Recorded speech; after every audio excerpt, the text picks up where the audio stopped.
I like you must have a business card. Oh, well, yes, I do. Thank you. You do? At 13, you have your own business card. Okay, that's a nice start. I'll get in touch with you later.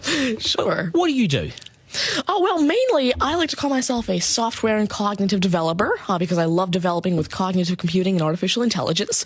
I am an algorithmist. I love working with, designing, and implementing algorithms. I'm a keynote and TEDx speaker. I'm an author. I've written a book, and I'm working on another one about IBM Watson. And, of course, I'm also an IBM champion for cloud and honorary IBM cloud advisor. Oh, where did I go wrong? Someone just get me the flannel countdown. Do you go to school?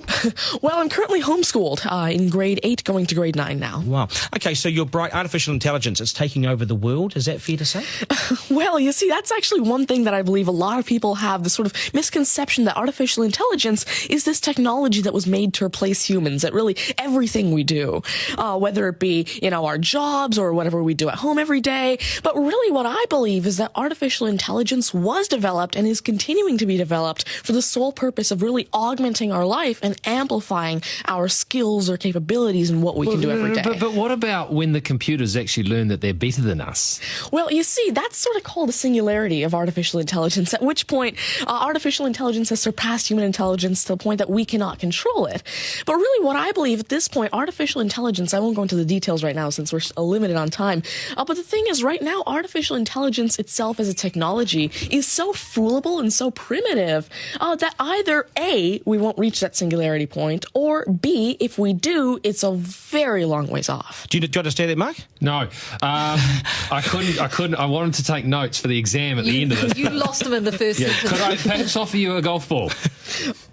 There you go. Thank you very much. You do this YouTube channel, which you teach people. What is that all about, and who is your target audience? Yeah, sure. Now, I actually have a YouTube channel called Tanmay Teaches that I've been running for around 6 years now, and it has over 144 videos and now 22,000 subscribers. And so on it, I love to teach about computing, really programming, these algorithms that I develop, machine learning especially, math, science, and especially technologies like IBM Watson. Because, of course, I like to share my knowledge because I realize that there's this lack of resources for people to learn about technologies like AI, which is why I absolutely love sharing my knowledge through, of course, these YouTube videos, the books that I'm authoring, the keynotes that I have, and really Watson comes in here in such a great way because Watson allows me... What's Watson? Sure. Mark thinks he's a golfer, but what is Watson? Now, IBM Watson is essentially a cognitive system that allows developers to incorporate cognitive and machine learning into their applications without having to code in the actual intelligence.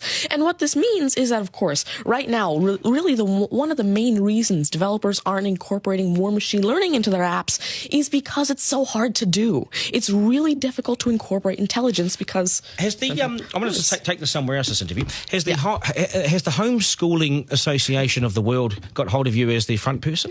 Oh, well, there is actually a Homeschooling Legal Defense Association, I believe, HSLDA in Canada, and I actually had a keynote for them last year in Niagara Falls. You're the poster boy for homeschooling, aren't you? Well, I did have a keynote for them, and I talked a lot about the advantages of homeschooling and why it's great for kids who want to go into different and really targeted subjects. Okay, I want to get right down to business now. When did you realise you were bright and smarter than most? Well, I originally started coding when I was 5 with simple languages like Fox Pro and Batch. But eventually, at 9 years old, I had my very first iOS app accepted into the Apple App Store called T-Tables. But did your mum and dad do something to you between 0 and 5 that plug you into the wall? What did they do to you at 5? You were Are you smarter than your mum and dad, by the way? Already? Well, I have. My dad used to work as a computer programmer, but he used to work with simple regular programming languages like Fox Pro, Batch, a little bit of C, etc. But you see, now I'm really interested in artificial intelligence and how it can actually be implemented on all these different platforms. You'd be a nightmare to teach. You'd be an absolute nightmare to teach, wouldn't you? Because you'll be smarter than the lecturers. I never even want to get in an argument with you, ever. But I would like to see you on a quiz show because I think you would nail that. Well, you see, there is one thing that I've been working on, and it's essentially an app called Ask Tanmay, an NLQA system.